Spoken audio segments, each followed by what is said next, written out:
to get what God has to say. Let me tell you another thing that you are not privy to. He will work on the preacher so that we cannot deliver the word.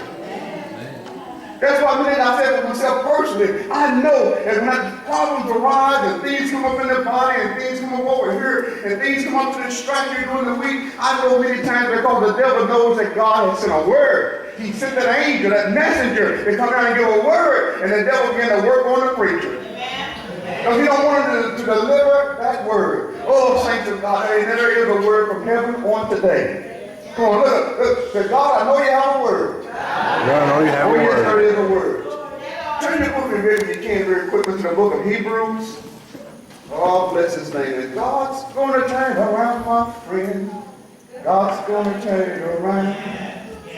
God's going to turn it around, my friend. God's going to turn it around. Everything. Anybody know that? God's going to turn it around. Everything the devil does, God's going to turn it around. God's going to turn it around, my friend. Come on, sing with us. I hear a couple voices. God's going to turn it around. You know that God's going to do it. You're going to be getting excited because he's going to do it. God's going to turn it around, my friends. God's going to turn it around. God's going to turn it around, my friend. God's going to turn it around. Everything the devil does, God's going to turn it around. Everything the devil does, God's going to turn it around. God turns it around for the good. God's going to turn it around, my friend. God's going to turn it around. God's going to turn it around, my friend. God's going to turn it around. Doctor said it wasn't good. God's going to turn it around. Can you say that with me all day? Doctor said it wasn't good, but God's going to turn it around. God's going to turn it around, my friend. God's going to turn it around. God's going to turn it around, my friend. God's going to turn it around. Amen. Praise the Lord. God's going to do it, saints. How many believe that from your heart today that God's going to turn it around? And see, many times, and when God was speaking to me this week, I had certain people in my mind as I was thinking about meditating, praying, studying. Certain people was in my mind when God was feeding me on this week. You know, and sometimes they let the devil steal their blessings. So sometimes you gotta be here. Old saying, you just had to be there. But in the book of Hebrews, the 11th chapter, and we're going to read two verses, and we're going to just stick with those two verses. Hebrews 11th chapter, verses 25 and 26. And the scripture reads, choosing rather to suffer affliction with the people of God than to enjoy the pleasures of sin for a season. Verse 26, extending the reproach of Christ, greater riches than the treasures in Egypt, for he had respect unto the recompense of the reward. I mean, the Lord of the blessings for reading, hearing, and doing of his most holy word. And let me tell you what's going on here. And saints, even with us today, and I told you, God has a word for us. Because God is wanting to turn it around in your life. Turn your situation around. He wants to flip the script, as they say. God is choosing to do that and wanting to do that greatly. Now, the thing is to do that, to bring about that, and let me tell you, I really felt this is the turning point, is what I really had in mind. The turning point. If you don't know what that means, there's a point where things begin to change, where things begin to turn, where situations begin to move in a different direction. There is a turning point. A turning point. When we think about situations, our health, our wealth, a turning point when Brian began to get better. There was a turning point. There was a certain time, a certain situation. Something happened to bring about a change. It could be medicine. It could be time. It could be the body just going on its own. It could be prayer. But at some point, there was a change that began to take place. I remember in the Bible where Jesus was praying to one man to come and he said, "Can you pray for my daughter?" And he said, "You don't come to my house and you just speak the word." And he said, "It should be better." He spoke the word. And when he got home, his daughter was all right. And so he began to inquire of the people there in the house, when did this change happen? When did this turn around? Well, when they said, he said, about this hour of the day, and he knew that at this moment, when Jesus had spoken the word, the previous day, when Jesus spoke the word, a change took place.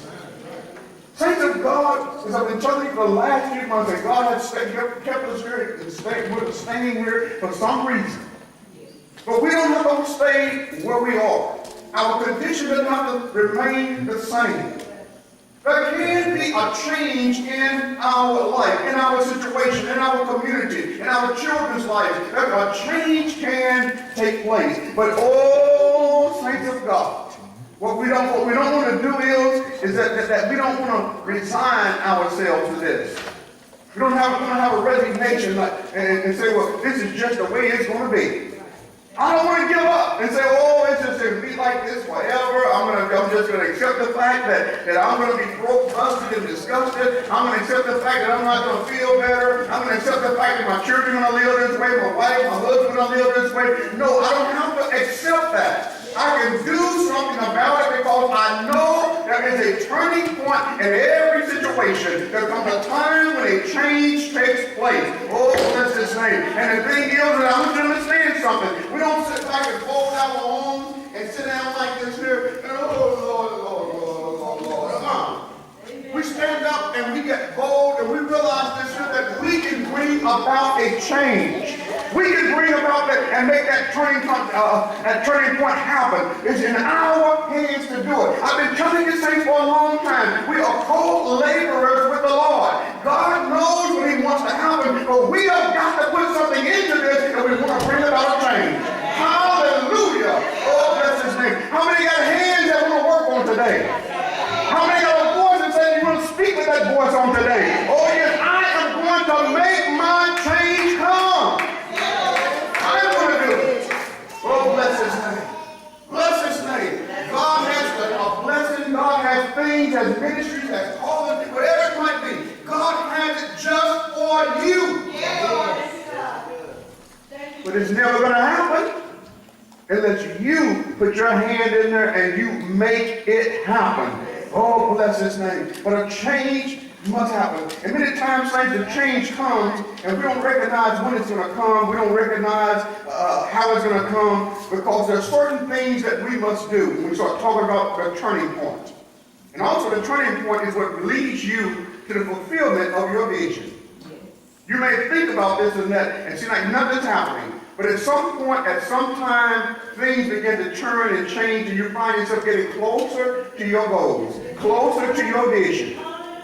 And see what happens though, before the change happens, in the tough times, in the down times, in the trying times, in the hard times, we tend to throw up our hands and give up. But if I can stay out there, hold out, don't yield, don't give up, and fight through the tough times, my change is going to come. I heard Job say, I am going to wait until my appointed time. We're going to wait until my change comes. He was sick, he was down, he was out. He said, I'm not giving up. How shall I receive the good at the hands of the Lord and not receive the evil also? So blessed be the name of the Lord. I may be going through right now. It may not seem to be happening right now, but I'm going to hold out. I'm going to hold on. I'm not going to give up. And at some point, my turn, my change is going to take place. Oh, thank God, you can't give up. You can't stop. When you stop, it's over. When you give up, it's over. I'm going to hold on. And oh, bless this man. I'll get a little ahead of myself. But we got to learn how to fight this battle. And it is a battle. But we gotta wait for that change, that change. We gotta wait for it to come. And God lets us know we can have a change in everything. Again, in our health, in our wealth, in our situations, in our homes, on our jobs, there can be a change can happen. When things begin to break loose, it seems like you have a season of nothing but blessings. A season where there have been times when I've gone through and said, Lord, it's so easy to preach. What happened? I didn't know it, but it just flowed. There was times it seemed like I went months and months and I was on a cloud just riding high. How did it happen? I don't know. But I had to make it through the down times first. I had to make it through the tough times first. And I want you to understand something. Trials, tests, tribulations, hardship, they are only for a season. They are only for an appointed time. They come and they are accomplishing something in us.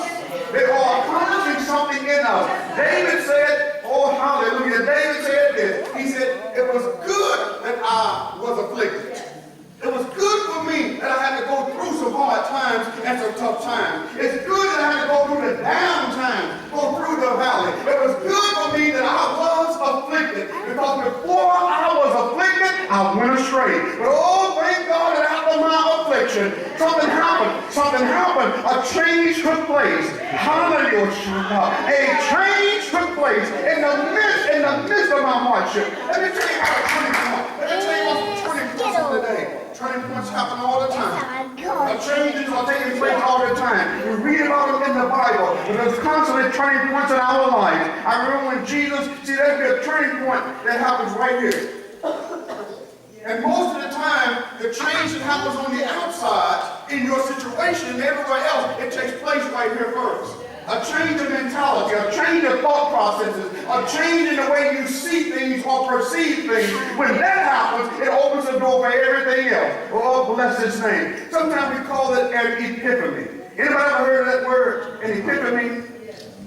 Yes. Anybody know what an epiphany means? It means that you saw something, a life-changing thing that took place right here. You've never heard something for year in and year out, day in and day out, you hear it, but all of a sudden one day it hits you, you think about it, and you get an epiphany. You understand it. You get it now. And that change takes place right here. It takes place right here. I remember the prodigal son. He had an epiphany. He left home. He said, I'm too good for this. I'm too big for this. I know what I'm doing, and I'm not going to stay right here. So he said, give me all that falls unto me. And he took it. He took his wealth. He went to a far country, and he used his inheritance on riotous living. In other words, living any kind of life he wanted to. Women, booze, whatever. He just threw his money away. And after all the money was gone, all of his friends were gone. Mm-hmm. After the friends was gone, he had nothing. He had nowhere to stay. He had no food. He had nothing. And he had to go out, and just to feed himself, he had to go out and slaughter pigs. And that was a demeaning job, very demeaning job. And so he sat there and he watched the pigs eat. And the pigs would come out and they were eating it. And he saw what they were doing. They were just chowing down. And he said, I would just love to be able to eat what they're eating. I would just really love to have the food and be able to eat the way they eat, when they can eat whatever they want, and when they want to get full. He said, well, I can't do that. But he had an epiphany. That day, he thought about his father's house. He thought about what he had when he was there. Took it for granted before. Didn't realize how good even the hired servants had it before. But he had an epiphany that day. What in the world am I out here in this hog pen? Why am I here in this demeaning job? No friends, no money, nowhere to stay. Why am I out here in my father's house? Oh yes, I had it made over there. I had everything I needed. I had food, I had a bed, I had friends, I had everything I needed, and I threw it away. Oh, I had an epiphany today. And that's when the change took place. When he thought about the way he had it, and what his father had, and where he was, he said, I know what I'm going to do now. I'm going to humble myself. I'm going to bring myself down. I'm going to be full of humility, and I'm going to go back to my father, and I'm going to beg my father to take me in. Not as a son, but even as a hired servant, because even the hired servants have it better than what I do right now. Some of us have to have an epiphany.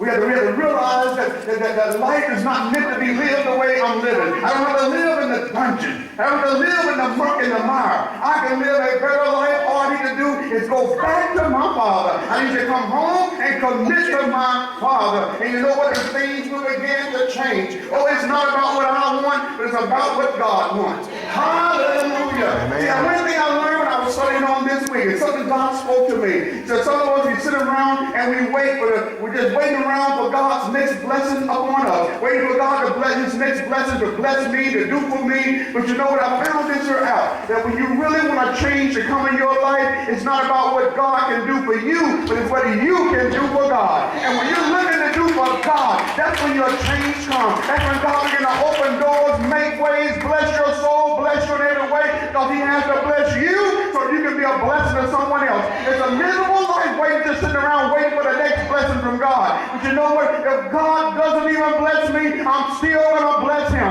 I'm still going to do for Him. I'm going to see, what can I do for you today, God? How can I be a blessing unto you today, God? And that's when the change comes. Oh, bless the Lord on today. But the prodigal son had an epiphany, and he came back home and had a good life. And his father said, listen, you still the son. You're still the son. You don't have to go. In fact, get me a robe and put around him. Give me a ring to put on his finger. And somebody go and kill the fatted calf because my son, we're going to have a party. We're going to have a feast because my son that was dead, he is now alive again. Oh, bless the Lord. But that change took place right here first. Let me tell you, there's a time and situations and things, and we don't know the time thing, that the epiphany, the change comes. Jesus was in the Garden of Gethsemane, and we know it was tough that night, Brother Fred.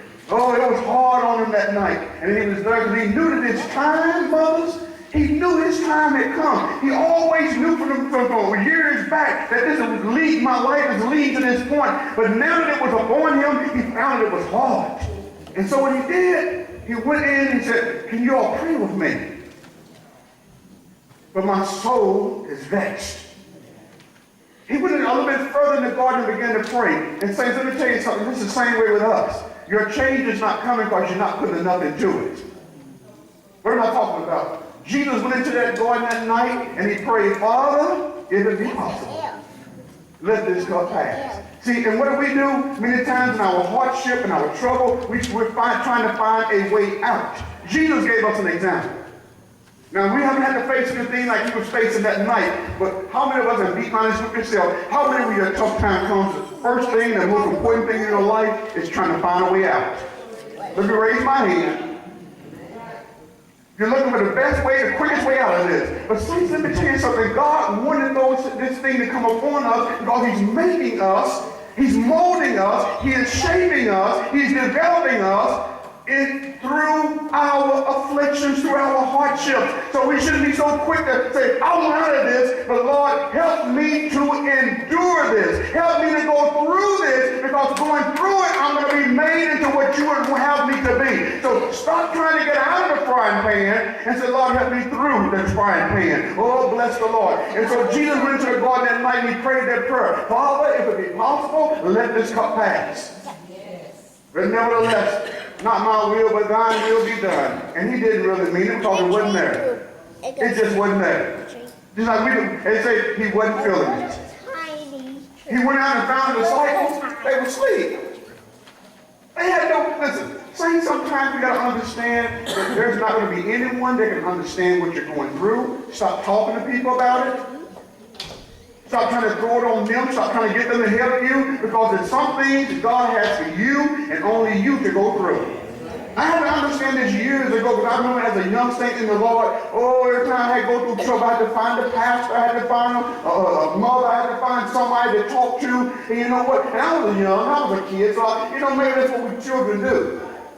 But as I matured in God, there came a time, one time I remember I was going through something, I said, you know what? I'm not going to the pastor.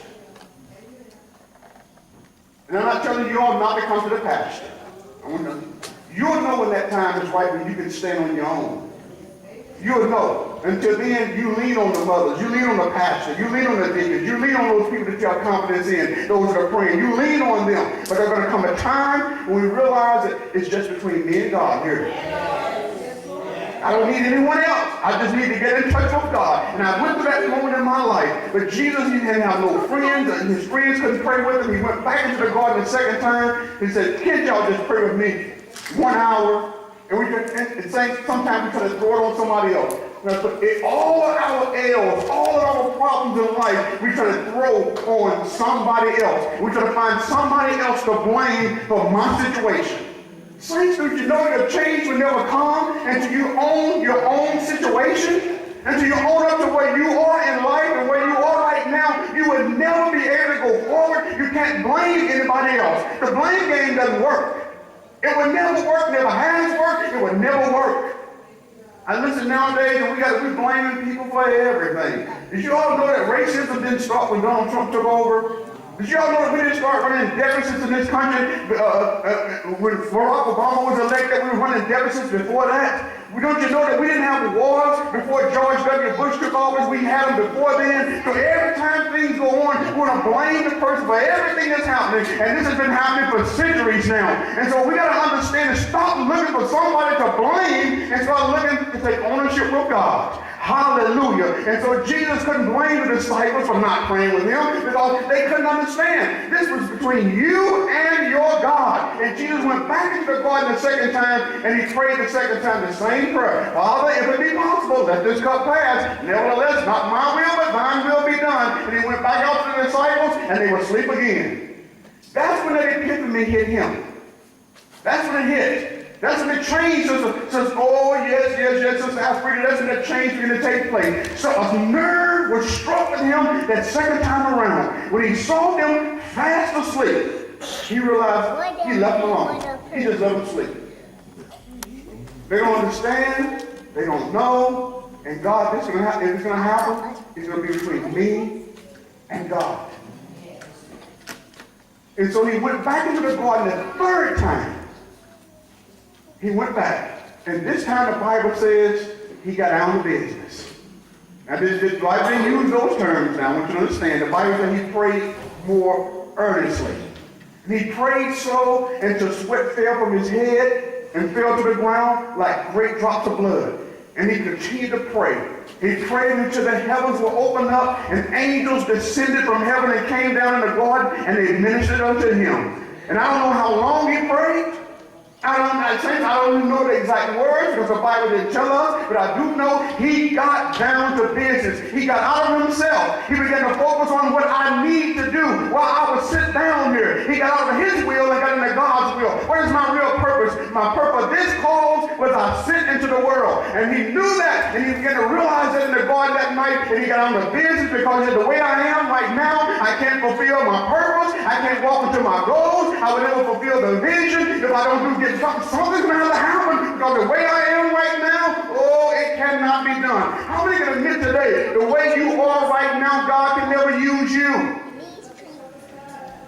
We're not committed. We don't love the Lord. We don't spend time with him. We don't pray. We don't study. We don't come to church. You would never be able to be used by God in the situation that you're in right now. God uses committed and devoted people. God blesses committed and devoted people.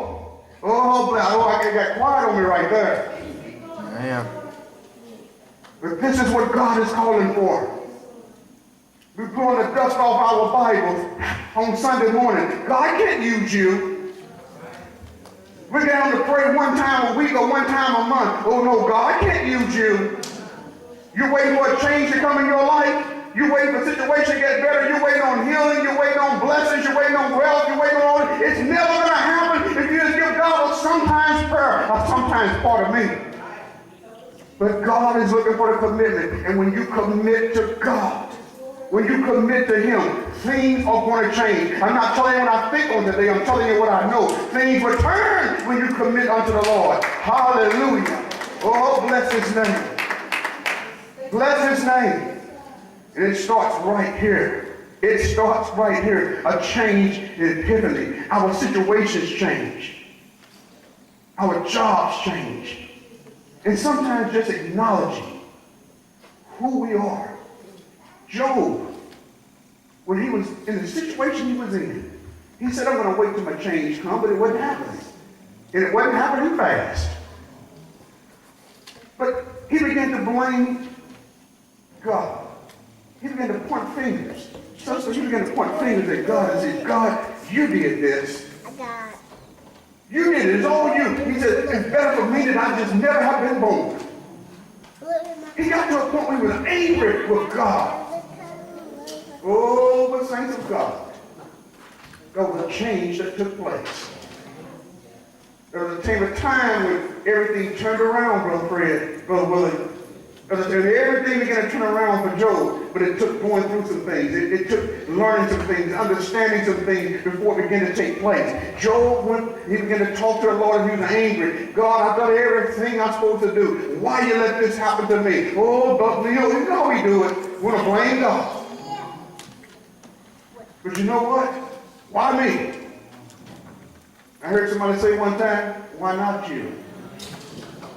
They always say if they're picking on me, the devil picking on me, that means he frees you, he can't be picking on you, right? So why not me? But Job had gotten to a point he was angry with God, and he asked God all these questions, talked about all kinds of things, and God answered Job. See, I'm going to tell you again, saints, sometimes it's not bad to be angry with God, and sometimes God really would like you to get angry with him because he's going to make you turn to him, seek him, ask him questions. So God can deal with your anger. Oh, yes, he can, saints. Because in the end, you're going to realize something that Job realized in the end. You're going to have your epiphany. You're going to have the thing that takes place, something that takes place here. So God answered Job and said, Job, where were you when I hung the stars? Where were you when I put the sun in its place? Where were you when I put the moon in, for the night? Where were you, Job, when I put the fowls in the air and the fish in the sea? Where were you, Job, when I put the mountains and the great mountains over in their place? Where were you, Job? And he asked him all kinds of questions about creation and things of this sort. And when it ended up coming down to it, saints, listening very closely, Job began to see things in a different light. He began to see the awesomeness and the greatness of God. And who am I to question what God wants to do? And when we get to a point where we say, God, you are an awesome, great God, and I'm not going to question you. And Job said, listen, before I spoke rashly, I spoke quickly about things that were too wonderful for me to understand. But let me speak this one thing, God. Oh, bless his name. But now I abhor myself in sackcloth and ashes. Who am I to question God? Who am I to determine when I'm going to be blessed, how I'm going to be blessed, where I'm going to go? Who am I to determine that? When I'm serving an awesome, great, big God. And so Job humbled himself before the Lord and said, listen, if I don't ever get well, if I don't ever get my wealth back, I know this one thing, I know God. Before I heard you by the hearing of the ear, I told you in everything that we go through, God is accomplishing something. And Job said, before all this happened to me, before all these troubles came into my life, God, I heard of you by the hearing of the ear.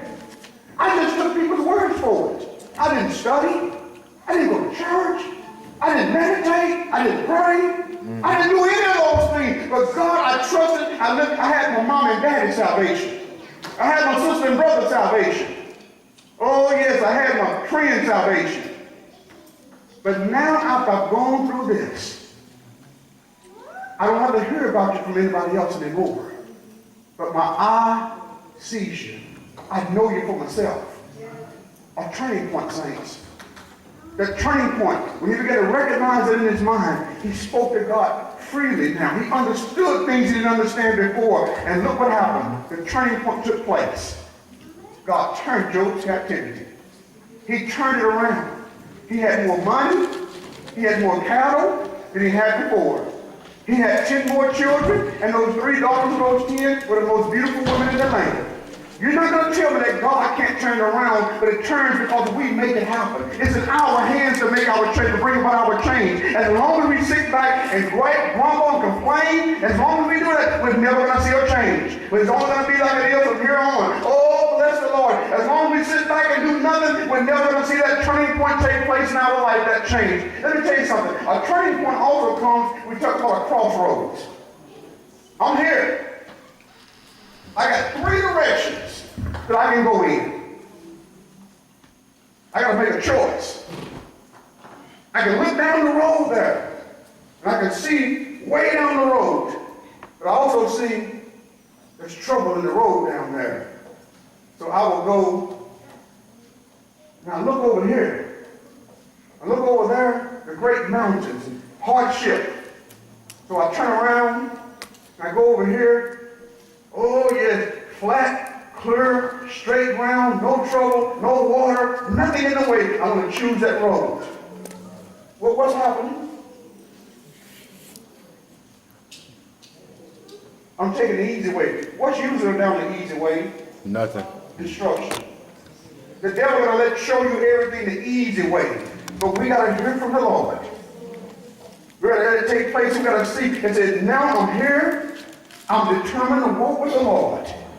There was a time when Esther, she knew that she wasn't supposed to go in and see the king unless she had been asked to come. But Mordecai, her uncle, would actually go in and tell, because this is what's going on, go in and tell the king, go in and talk to him, and turn this captivity of the Jews. I can't do that, Mordecai, because unless the king summons me, I can't go in to see him. And if I go in and he doesn't hold up the scepter for me to come in, they're going to take me and they're going to kill me. And so he said, do you think that just because you're in the king's house, you're going to be immune to all of this? No, no, no. And so Esther thought about it for a while. And she sent back word to her uncle and said, listen, if I die, I die. But I'm going on in to see the king. Even though it was a tough road, even though there was trouble down that road, Sister Callie, she knew that going down this road, there would be hardship, possible death, and danger. She said, this is the road that I must travel. She was at a turning point. She was at a crossing road in her life, and she chose the tough battle, the tough route that was going to take her straight to the king. Saints of God, we choose the easy route too often. The easy route is we're going to have a lot of friends. Sister Mona, we're going to have a lot of friends. People that can pat us on the back and tell us we're all right. Oh, sometimes we don't need people to tell us we're all right. We need them to tell us the truth. Sometimes we don't need the easy path, because the easy path we learn nothing from it. But the hard path is when we really learn real lessons about life and everything else. Saints of God, what we have to learn to do is to follow God's direction. Know that this is the way God wants to go. And if I die, if I perish, if I suffer, if I go through, I got to go this route, because this is the way that leads straight to God. And that's your turning point. That is the turning point when things will begin to change for you. Oh, saints, and God, Esther went on in to see the king. He held up the scepter because he loved her. And she went on in and told the king what was going on, and everything turned. Everything turned. Mm-hmm. The Jews didn't die that day. Amen. But the others died. Haman, who had set him up, him and his whole family died that day. You're not going to tell me God can't turn it around. Amen. I'm waiting for my change. I'm waiting for my change. And your change will bring you unto the fulfilling of your vision. Your turning point. There was something that we were talking about the other day. And we tend to, it's our mind, it's all in here, saints. We must understand this. It's all right here. And so there's a change of the mind. Nothing will happen. I was talking to someone the other day. And I've been seeing for quite a few years now. It vexes you sometimes. We think small when we're serving a great God. If I can serve a great God, why do I think small? Isn't the God that you serve, isn't he over all, in all, and through all? Isn't he? Yes. So why are we thinking small? Mm-hmm. We think we can't do this, we can't accomplish this, we can't go there. We think this here in our minds because we're not seeing the great big God that we are serving. Nothing is too hard, nothing is out of reach, nothing is unattainable. Everything falls within my reach because I'm serving a great big God. Stop thinking small. It will hold us back, hold us down. We'll live in fear. But I'm serving a God that can do all things. Oh, saints of God, I've been watching, and I see here some people right here in Charleston. We're content to hustle. We don't think that we can get a good job. And so we're content to have the little minimum wage job. when we think like this. We can't get people to think that you can have more than that. You can have a good job, and then even beyond that, you can have a career. A career is where you have unlimited amount of money. And then on top of that, you can also have your own business. We don't think in those terms. We don't think like that. And so as long as our thinking change, our thought processes change, we're going to still be down here on the economic level. How many content to be down here? I don't see any hands doing. So what you going to do to get up here? When is that change going to come? When you realize that I can have it, I will have it. Change takes place right here first. Now, we can't do it all by ourselves. There's always a catalyst that brings about change. It just doesn't happen. There is a catalyst. There's something, an event, there's certain things that takes place that brings about a change. A certain word that is spoken, a certain thing that you might see over here or in another city. There's always some kind of a catalyst that brings about a change in our thoughts and in our lives. I remember when the children of Israel, King Ahab was king. Israel was going down, going way down. King Ahab was as corrupt as he could be. He had married a woman called Jezebel, and she just took him even further down. And so even the prophets had been killed. And Elijah said, no one's left but me. He began to bemoan himself. But God is speaking and said, listen, I got 8,000 that has not bowed the knee to Baal. 8,000 men. But he thought he was all alone. Mm-hmm. But God said, listen, a catalyst. I got a catalyst for change. I'm going to bring Israel back to me. I'm going to change their minds. I'm going to bring their hearts back. I'm going to do it. And this is how I'm going to do it. Elijah called King Ahab and said, meet me at Mount Carmel. And they went and they met at Mount Carmel. And not just come, but bring the prophets of Baal with you. Bring them all here. Because I want them against me. And we're going to have a contest. We're going to have an event today. So that God can turn the people's hearts back unto him. See, certain events will bring about as the catalyst for a change. When you see somebody else prospering, when you see somebody that you know doing well, that's a catalyst for you. When you get information or knowledge that you didn't have before, it gives you an epiphany and things begin to change. But there's always a catalyst for change. Always. It just doesn't happen by itself. But we have to determine ourselves. And so the catalyst was this event that took place. Israel was going astray. Ahab led them astray. And let me tell you something, saints. It's one thing for a person to do wrong themselves, but it's evil. The Bible says it's evil for you to teach other people to go astray. For you to teach people not to obey God and to not walk in his commandments. The Bible calls it evil. Now, if you want to do it yourself, that's fine, but don't teach other people to do it. Because you got God to reckon with them. And we got people that ain't teaching people to go against the commandments of God. And the change they're going to get is only bad change. But there's also going to come a time, as Pastor Campbell said on last week, when somebody's going to come to be the catalyst for change. What did he say on last week? He even told y'all, some of y'all will go home and forget this, didn't he? Mm-hmm. Do y'all remember him saying that? How some of us forgot it already. It's only been 7 days. He said, you be the chosen one. I am the chosen one. I'm going to be the catalyst for change. Come on, point again. He said, told you last week, I'm the chosen one. I'm the chosen one. You be the catalyst for change. What you're looking at is that Elijah came and said, we're going to have this contest. And we're not going to go through the whole thing, but to let you know that Elijah, in the end, the prophets of Baal, they were all put to death. God answered Elijah and not anyone else. And the people, when they saw God rain fire down from heaven and burn up the sacrifice, burn up the wood on the altar, lick up the wood, and she saw nothing but dust down there, They fell down on their face and said, thou art, your God is the God. They said, your God. Their hearts was turned back to God. That event was the catalyst for change. The things that we have to do, saints. We're inside these four walls, and I'm trying to finish quickly. We're inside these four walls, and there's no change taking place in our community. No good change.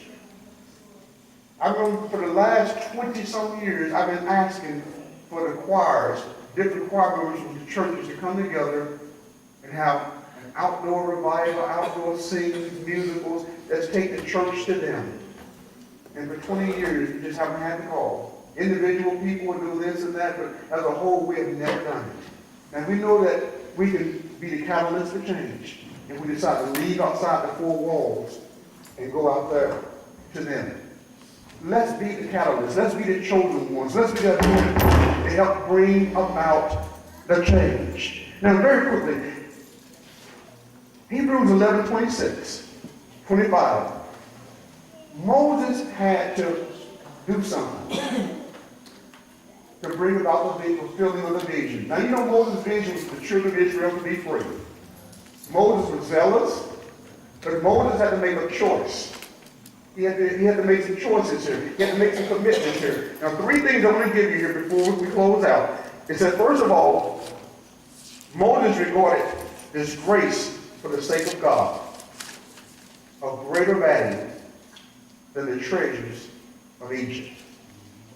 So he's choosing rather to suffer affliction. I will choose the road that leads to hardship and trouble. Choosing rather to suffer affliction with the people of God than to enjoy the pleasures of sin for a season. Choosing a choice, a conscious choice to suffer with the children of Israel. Think about what that means with Moses. Moses, for all intents and purposes, was the grandson of Pharaoh. He was the daughter or the son of Pharaoh's daughter. He went to the greatest schools. He lived in the palace. He had everything going for himself. But he chose the people of God. He chose God. He chose to suffer with the people of God than to enjoy the pleasures of the sin for a season. Saints, when we make a choice, first of all, Moses had to make a choice. The first choice was choosing to be who God wanted him to be. You're not an Egyptian. You're a Jew. You're not part of the world. You're a child of God. We have to choose to be with God what we are. If I say I'm a child of God, if I say Jesus, I invited Jesus into my life, into my heart, I'm a child of God. I got to choose that. I can't hold on to the world. I can't hold on to those old friends. I can't hold on to the old lifestyle. I am a child of God. I got to choose to be what I am. I am a son of God. And when you choose that and you make that choice, things are going to begin to happen and change and turn in your life. As long as you're straddling the fence, nothing's ever going to happen for you. Do I want to go over here or do I want to go over here? I want to make an effort. And let me tell you something. When you make that choice that I am a child of God, you're going to have some hardship in your life. Friends are going to walk away from you. People are going to talk about you. They're going to call you radical and they're going to call you all kinds of things. You know, I told my son just recently, he's grown now. But when you come back home, the rules that were there when you left are still in place. They can call it radical if they want you, but it still stands the same rules apply. So the thing is that we have to understand, saints of God, that when you make a choice to follow the commandment of God, people are not going to like it. Because you're doing that which is right. You're not straddling the fence anymore, but you're making a conscious effort to go over here and I'm living for the Lord. You're going to lose some friends. You're going to have people mad and angry and upset at you, but that's all right. I choose to be who I am. And who are you today? Who are you today? Who are you today? I am a child of the living God. And I'm going to live that way. So the first choice he made was to be who he was. Oh, bless bless his name. And then Moses made a second choice. He chose. Y'all heard me say this all the time. Short-term pain for long-term gain. Suffering, as the Bible says, that Paul said, your afflictions, your suffering, your hardship is only for an appointed time. Only for a time. But because we don't want to go through, Sister Brittany, we don't want to go through for a short time. Being broke is only temporary. Being sick is only temporary. Being talked about is only temporary. Being lied on is only temporary. Oh yes, saints. All the things that we go through only temporary. Short-term pain. I choose rather to go the short-term route. The short-term pain instead of trying to get away from it. Remember I always told you that pain is one of the greatest teachers in the world? Isn't that why we spank our children? Because they little spank in the bottom, little switch or whatever. It teaches them something, don't it? Same way with us. The Bible says God chastises us. He punishes us. But I would take the pain, the short-term pain, but after you get the whooping all a few minutes later, it's all over. I still remember the lesson. But the pain itself is gone. Short-term pain for long-term gain. I would choose rather to go through and do it God's way right now. That in the end, I might have freedom, I might have peace, I might have everything that God wants from me. But I gotta choose that and make a conscious effort to go through. Listen what I'm telling you, saints. I'm trying to close, but listen, I hear God. I gotta choose to go through. I know that if I take this road, I know there's trouble down there. There's no ifs, ands, and buts about it. I know it's right down there. But I choose. I'm making a choice here. They're going to do this to me. They're going to do that to me. But I make a choice to go down here. I remember Paul, when Agabus came to Paul and got his belt and tied himself up in all kinds of knots and said, so shall the man be that owns his belt, so shall he be if he go to Rome. And they began to moan to him and cry, telling Paul, don't go. They didn't want to see him suffer and die in Rome. And Paul said, why do you all make my heart sad? He said, I'm not just ready to suffer, but ready to die for my Lord. We make a conscious effort. We know it's going to be a hardship. We know it's going to be trouble. We know it's going to be pain. But I choose that road anyway. Paul said, I'd rather glory in my afflictions. I glory in my troubles and my hardships and my pains and my suffering. I glory in them, but they work a greater weight of reward. I can't remember how the scripture puts it, but somebody that know the Bible can help me out here. But they work a greater work of reward somewhere down there. I get it together pretty soon. But the reward that he's looking for is worth it. The suffering you have to suffer is worth it, saints. Stop choosing. Moses made a conscious effort that I choose to suffer short-term pain for my long-term gain. Your life here is very, very short. The Bible calls it, it's not like a vapor. This here today and gone. This here and gone, a vapor. So I'd rather suffer in this life for a greater reward for eternity. Do you choose to suffer today? Do you choose to suffer today, saints? Do you choose to go through? Do you choose not to have all the money you need sometimes? Do you choose to have sickness in your body sometimes? Paul said, listen, thank God for the thorn in the flesh.